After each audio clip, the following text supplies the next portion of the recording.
Hi guys, Nembanggal daw yo amin. It's me again, Ann. For today's video, samahan nyo nga ako guys sa aking dentista ulit sa Sinchu kay Dr. Diaz. Adjustment ko ngayon at the same time, parang bubunutan din yata ako ngayon ni Doc. Kasi sabi niyo na nakaraan, after ng dalawang adjustment, which is yung babae na kadalawang adjust na, bubunutan na niya ng ngipin. Pwede na niyang bunutan. Pero I'm not sure. Titignan natin mamaya pagdating dun. So, hindi na rin ako kumuha dyan ng mahabang video kasi may video naman ako guys na nagawa kung paano pumunta dito kay Dr. Leos. Ito yung way niya. Dyan lang yun. Kay ate girl.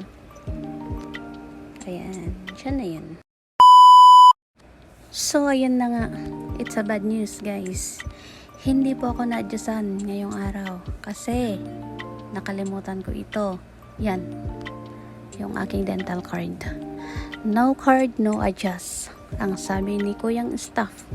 So, ano pa nga ba? Wala akong nagawa guys. Umuwi akong luhaan.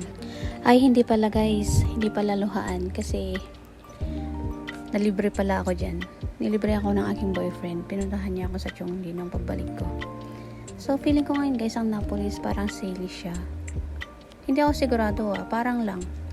Kasi yung binayaran namin, 526 yata yun. Tapos, isang large pizza, 6 pieces chicken, tsaka isang drinks. Di ba? Parang lang. So, ayan.